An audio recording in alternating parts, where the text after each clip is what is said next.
맛있는 주식을 소개해드립니다. 주식 식객.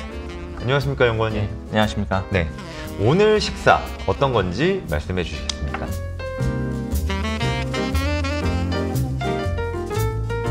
은행주들이 실적 발표가 다 끝났잖아요. 그럼 저희 먼저 실적 리뷰를 통해서 어떤 상황인지 알아볼 필요가 있을 것 같습니다. 개별적 차이는 존재할 것 같아요. 근데 대체적으로 괜찮은 실적을 발표했고요. 이 대형 금융지주랑 지방지주 나눠지잖아요. 대형 금융지주 같은 경우에는 흔히 이제 핵심 이익, 이자 이익이랑 비이자 이익을 합한 거를 이제 핵심 이익이라고 하는데 이 핵심 이익이 견조했습니다. 그런데 반면 지방지주 같은 경우에는 이 비이자 쪽에서 부동산 PF에 대한 익스포저가 되게 많았고 수수료 이익이 조금 큰 비중을 차지했었거든요. 그런 것들이 이제 작년 말부터 중단됐기 때문에 수수료 이익이 과거 대비 조금 낮아져서 핵심 이익이 이제 대형 지주보다는 약간 조금 아쉬운 모습을 보였습니다. 근데 이자 이익으로 충분히 조금 커버하면서 전체 업권으로 봤을 때는 괜찮은 실적을 냈다라고 말씀드릴 수 있겠고요. 방금 전에 부동산 PF 쪽을 이야기하셔서 그런데 은행 쪽은 그래도 그 익스포저가 뭐 이렇게 은행 전반적인 사업에 큰 영향을 미치는 그런 수준은 아닌가 보네요. 그렇죠. 흔히 이제 은행주라고 하는 거는 금융지주이기 때문에 금융지주 안에는 뭐 은행도 있고 증권도 있고 보험, 뭐 캐피탈, 자산운용사 이렇게 쫙 있잖아요. 근데 은행만 두고 봤을 때는 부동산 PF가 그렇게 위험한 건수들을 안 합니다. 선순위 위주고 담보 위주고 있기 때문에 위험한 건수들이 없지만 그 밑에 있는 저축은행이나 캐피탈사들 이런 곳에서는 약간 조금 위험한 수준이 있을 수는 있겠지만 그 비중이 전체적으로 봤을 때는 그렇게 크진 않습니다. 은행 손익계산서를 보면 크게 이제 이자이익, 비이자이익, 충당금 뭐 이런 크게 이제 세 가지 항목으로 나눠서 얘기를 드릴 수가 있는데 뭐 사실 이자이익이라는 건 저희가 소위 알고 있는 뭐 예적금의 그 스프레드 차이 뭐 이런 것들을 말씀하시는 맞습니다. 거죠? 자세하게 좀 설명을 드리면 요번에 이제 이자이익 같은 경우에는 결국에 이제 이자이익은 순이자 마진 이제 대출 성장률의 함수거든요. 근데 님 같은 경우에는 요번에 소폭 하락을 했습니다. 근데 그 이유가 자산 리프라이싱 효과가 조금 점차 둔화되는 그런 가운데 조달 쪽의 부담이 조금 커졌습니다. 그 고금리다 보니까 예금 금리가 조금씩 오르면서 그런 것들이 이제 부담이 커져서 님이 소폭 하락하는 그런 상황이었고요. 반면에 이제 대출 성장 쪽에서는 가계 대출, 기업 대출 이렇게 두 가지로 나눠지잖아요. 근데 가계 대출이 상반기 때는 역성장을 했었어요. 근데 7월 달부터 하반기에 접어들면서 부동산 거래가 조금씩 나타나기 시작했고 사람들이 이제 주담대를 좀 늘리면서 가계대출에서 이제 플러스 성장이 나타났습니다. 대출 성장은 괜찮게 나왔어요. 그래서 전체적으로 봤을 때 님은 조금 내려갔지만 대출 성장이 있었기 때문에 이자이익이 조금 소폭 증가했다라고 보시면 될 것 같고요. 비이자이익 쪽은 어떻게 나왔나요? 아무래도 사실은 이제 높은 금리 하의 상황에서 비이자이익 쪽은 일반적으로는 이제 수익이 잘 안 나오는 편이기도 하니까요. 맞습니다. 비이자이익 같은 경우에는 크게 두 가지예요. 수수료 이익이라는 게 있고 기타 영업이익이라는 게 있는데 수수료 이익은 말 그대로 이제 뭐 카드, 가맹점 수수료, 아니면 브로커리지 수수료, IB 수수료 이런 것들이거든요. 그런데 요번에 그 수수료 이익 같은 경우에는 괜찮았어요. 뭐 카드 계속해서 잘 쓰고 있고 그리고 브로커리지 지금 일평균 거래대금이 3분기 때 20조 원을 넘었었잖아요. 좋았기 때문에 그쪽도 괜찮았어요. 근데 IB는 뭐 그렇게 1분기나 2분기랑 거의 비슷한 수준이었기 때문에 전체적으로 수수료 이익만 봤을 때는 나쁘지 않았다. 그런데 기타 영업이익이라는 게 흔히 이제 매매, 평가이익, 뭐 채권을 많이 들고 있잖아요. 은행 같은 경우에 그런 것들이 이제 금리의 변동성에 따라서 이제 손실이 나기도 하고 이익이 나기도 하는데 1분기, 2분기 때는 1분기 때는 이제 조금 금리가 내려가면서 평가이익이 많이 발생했었어요. 2분기 때도 약간의 이익은 났었지만 3분기 때는 사실 금리가 급격하게 올라갔잖아요. 맞습니다. 그래서 지금 손실이 좀 났습니다. 그래서 유가증권 이익 쪽에서 감소가 조금 나타났기 때문에 비이자 이익은 이번 분기에는 1분기, 2분기 대비해서 약간 낮아졌다라고 보시면 될 것 같아요.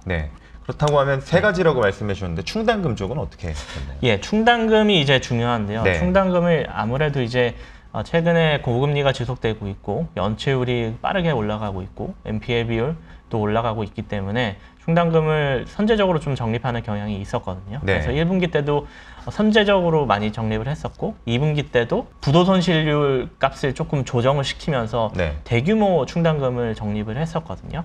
근데 3분기도 선제적으로 적립을 했습니다. 근데 2분기 대비해서는 약간 조금 그렇게 2분기 때 너무 많이 했기 때문에 그거보다는 규모가 조금 줄었습니다. 그래서 충당금 절대 규모로 봤을 때는 2분기 때보다는 약간 감소했다.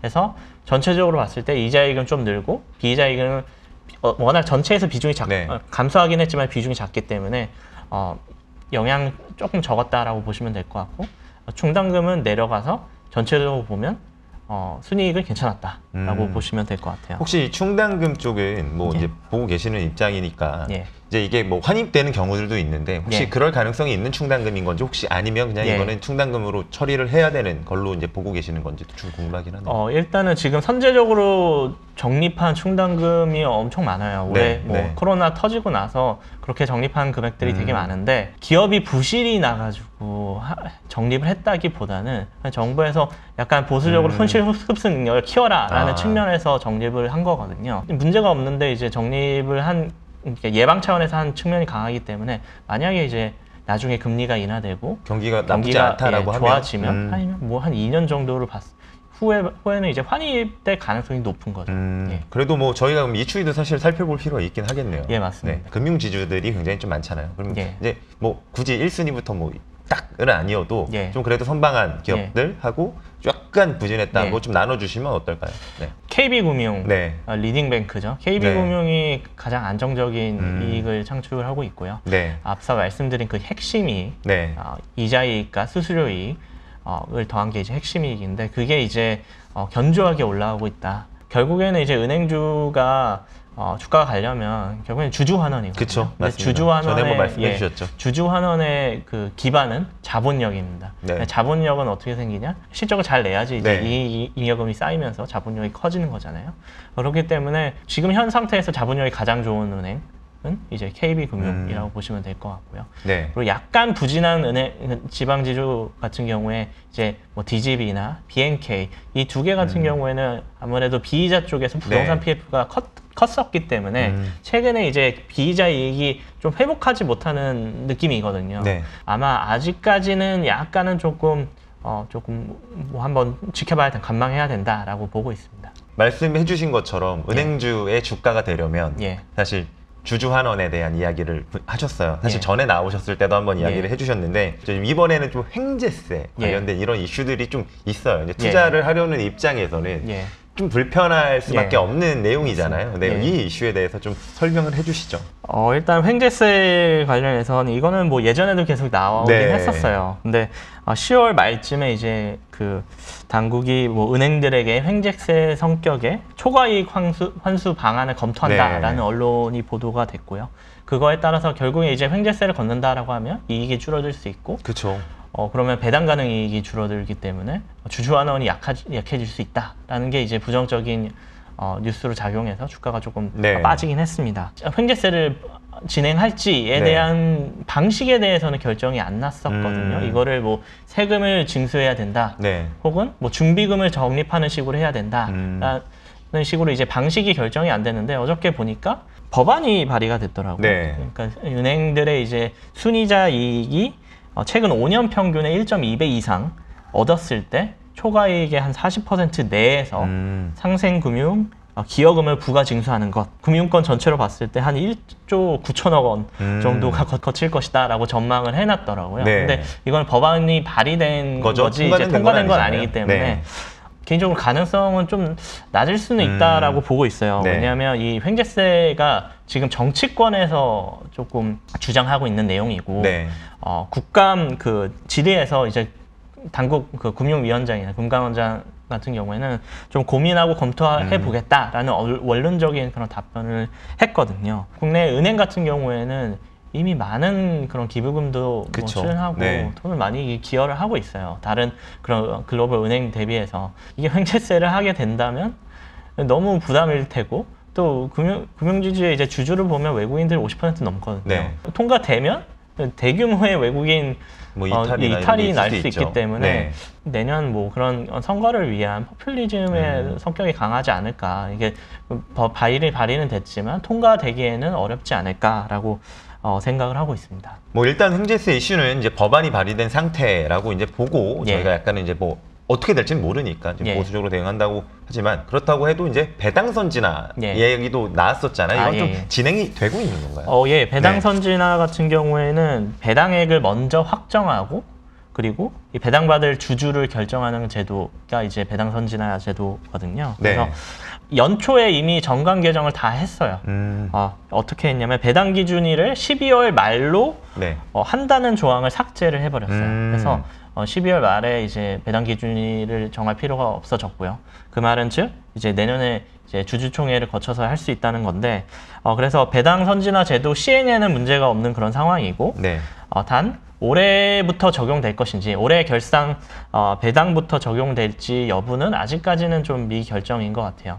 결정이 되지 않은 것 같은데, 그 은행들의 입장을 들어보면 11월 중에 이제 그런 진행할지 안 할지에 대한 그런 결정을 공시로 올리겠다라고 했거든요. 그래서 개인적으로는 아마 이제 이 배당 선진화 제도가 금융당국의 주요 추진 과제거든요, 올해. 그런 점을 좀 감안했을 때 올해 말부터 이제 시행할 가능성이 높다라고 보고 있습니다. 일단 내년에 전망에 대해서 이제 좀 들어봐야 될 것 같은데 사실 굉장히 뭐 이슈들이 좀 많이 있어요. 많이 있고 그리고 글로벌리는 이제 사실 금리가 이제는 더 이상 올라가는 추세라기보다는 그래도 좀 보수적으로 봐도 인하가 되는 내려가는 추세이지 않을까 이런 것들이 은행 업황에 어떤 영향을 미칠까 이런 것 좀 궁금하긴 하거든요. 그러니까 순이익 관점에서 말씀드리면 증이익은 가능할 것 같아요. 증이익은 가능하다. 소폭의 그런 로우 싱글 디짓의 그런 성장은 가능하다라고 보고 있고요. 앞서 말씀드렸다시피 이제 세 가지 측면에서 이자이익, 비이자이익, 충당금 측면에서 말씀을 드리면 이자이익 같은 경우에는 아무래도 금리가 인하하게 되면 그 순이자 마진이 내려갈 수밖에 없는 그런 상황이고요. 반면에 이제 대출 성장 같은 경우에는 그 올해도 이제 전체적으로 3분기 말 기준으로 성장률을 봤을 때 한 4% 업건으로 봤을 때 한 4% 정도 좀 안 되거든요. 연간으로 봤을 때 한 4%. 그게 이제 명목 GDP 성장률 수준이라고 하거든요. 경기가 안 좋을 때는 최대한 이제 보수적으로 성장한다, 우량 자산 위주로 성장한다라는 기조인데 내년에도 비슷할 거라고 보고 있습니다. 내년에는 아무래도 올해는 이제 기업 대출 위주로 좀 성장을 했거든요. 근데 내년에는 금리 인하도 있기 때문에 개인 대출에서 약간 뭐 크게 오르진 않겠지만 올해보다는 조금 나은 그런 상황일 것 같아요. 그래서 전체적으로 봤을 때 님은 조금 빠질 수는 있겠지만 절대적인 그런 대출 잔액이 증가하기 때문에 이자익은 한 4% 내외로 증가할 것 같고요. 그리고 뭐 비이자익 같은 경우에는 올해랑 비슷할 것 같아요. 왜냐하면 올해 아무래도 그 수수료 이익 쪽에서 브로커리지 그러니까 주식시장이 좋았잖아요. 일평균 거래대금이 막 20조 원 넘고 뭐 배터리 주식들 잘 가고 막 그런 이슈들이 테마성 이슈들이 많았었기 때문에 베이스가 좀 높은 건 사실입니다. 하반기 때는 조금 내려오긴 했잖아요. 근데 내년에는 그냥 전체적으로 평균을 봤을 때는 올해 수준이나 올해 수준보다 조금 못 미치는 그런 수준이 될 것 같아요. 그래서 어쨌든 큰 리스크가 될 만한 거는 없다. 뭐 약간의 둔화나 뭐 이런 건 있을 수 있겠지만 크게 이제 저희가 경계를 해야 될 만한 이벤트는 뭐 지금 상황에서 보이지 않는다. 뭐 이렇게 이해해도 되는 거죠. 맞습니다. 그리고 뭐 IB 수수료도 올해나 내년이나 거의 비슷한 느낌일 것 같고요. 기타 영업이익 아까 그런 채권 평가 이익 같은 경우에는 내년에 이제 금리 인하가 있으니까 오히려 조금 개선될 수 있겠네요. 올해 1, 2분기 때 좋았던 만큼 내년에는 이제 뭐 하반기 때 조금 좋아질 수 있기 때문에 전체적으로 봤을 때는 비이자이익에서는 크게 뭐 빠지거나 늘어나거나 하는 모습은 아니고 그냥 플랫한 그런 모습을 보일 것 같습니다. 그렇다면 충당금 쪽은 좀 어떤가요? 이것도 좀 비슷하다라고 봐야 될까요? 충당금도 저는 비슷하다고 보고 있고요. 이미 올해 선제적으로 많이 충당금을 쌓았기 때문에 내년에도 아마 이제 보수적인 그런 기조를 유지해 나갈 거긴 하지만 더 오버해서 더 많이 쌓을 것 같지는 않습니다. 경기 상황에 따라 달라지긴 하겠지만 지금 수준의 충당금을 적립해 나갈 것 같습니다. 그래서 전체적으로 봤을 때 순이익은 뭐 올해 성장률만큼 아니면 소폭 조금 내려갈 수는 있을 것 같지만 그래도 증익은 한다라는 점을 말씀드릴 수 있을 것 같아요. 사실 뭐 은행주를 저희가 뭐 엄청 공격적인 성장주로 두고 보거나 그런 거는 아니기 때문에 사실 이익이 증액되고 사실 여기에서 그 쌓여있는 사실 이익 체력은 팬데믹을 거치면서 굉장히 좋아졌잖아요. 그런 상황에서 말씀해주신 배당 선진화 같은 이슈가 이제 된다면 어떻게 보면 주가의 이런 저평가 매력도가 훨씬 더 올라갈 수 있는 거 아닌가 이런 생각은 좀 듭니다. 그렇죠. 내년에 뭐 어떻게 경기가 어떻게 변할지는 모르겠지만 불확실성이라는 게 아직까지는 존재하기 때문에 네. 그 안에서도 은행처럼 이제 이익의 안정성이 따박따박 이제 돈을 버는 네. 그런 기업들이 많이 없거든요. 변동성이 되게 심하거든요. 근데 은행은 그렇지 않기 때문에 그런 점이 약간 좀 부각될 수 있지 않을까라고 생각을 하고 있습니다. 오늘도 전반적인 은행 업권에 대한 이야기를 다 해주셨어요. 이슈 사항도 네. 다 다뤄주셨고 뭐 말씀해 주신 것처럼 뭐 행제세 이슈도 있고 배당 선진화 이슈도 있으니까 네. 관련된 내용에서 업데이트된 게 있으시면 예. 한번 찾아와 주셔서 말씀해 주시면 좋을 것 같습니다. 예. 오늘도 수고 많으셨습니다. 예, 감사합니다. 네, 오늘 식사는 어떠셨나요? 만족스러우셨나요?